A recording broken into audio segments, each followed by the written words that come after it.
We asked over 800 women, all of them past 50, one honest question.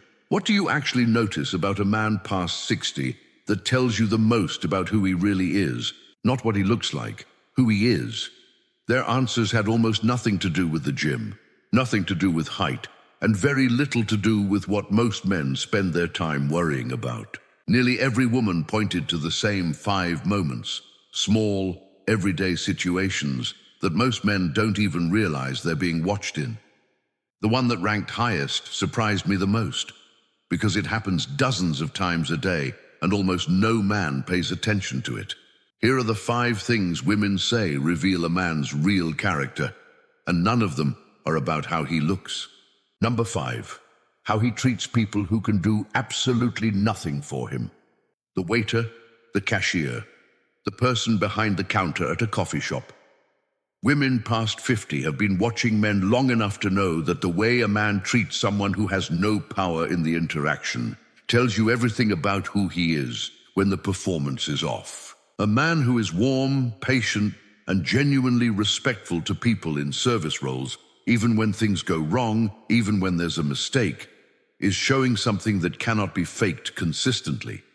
He's showing that his kindness isn't conditional.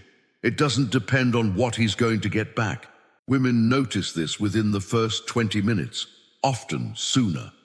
Number 4, whether he's still curious or just waiting to give his opinion.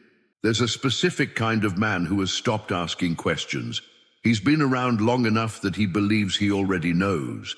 He doesn't ask what you think. He tells you what he thinks. He doesn't explore, he concludes. Women describe this as one of the fastest ways a man becomes exhausting to be around, because a man who is no longer curious has quietly stopped growing, and a man who has stopped growing carries a certain heaviness with him everywhere he goes. On the other side, a man who still asks genuine questions, who listens to the answer before forming a response, communicates something powerful. He's still alive inside. He's still interested in the world. That quality is more attractive at 60 than almost anything physical. Number 3, how he handles the moment when he's wrong. This one ranked higher than most men would expect, because how a man responds to being corrected by a woman, by anyone, reveals the entire architecture of his ego. Some men deflect, some explain, some change the subject entirely. Some dig in harder just to avoid the discomfort of admitting a mistake.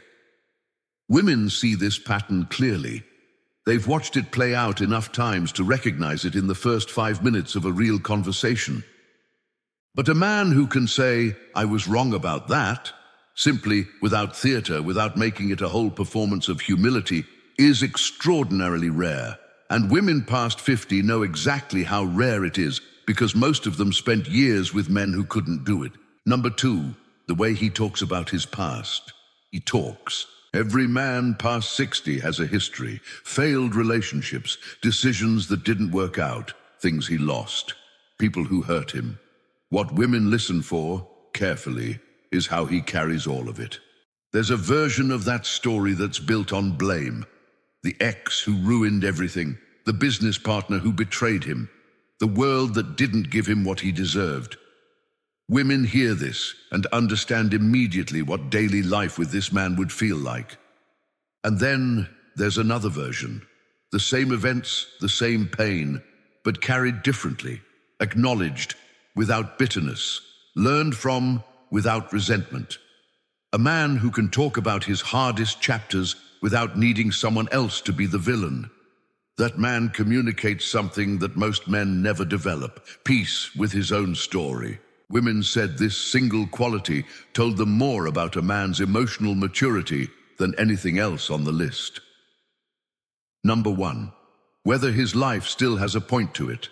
This was the clear number 1, mentioned by more women than any other answer, and it has nothing to do with status or success. Women described a specific feeling they get around certain men past 60, a sense that this man is still going somewhere. He has things he cares about, projects, people, purposes, something that matters to him and keeps him moving forward. He isn't just existing, he's still living in the active sense of the word.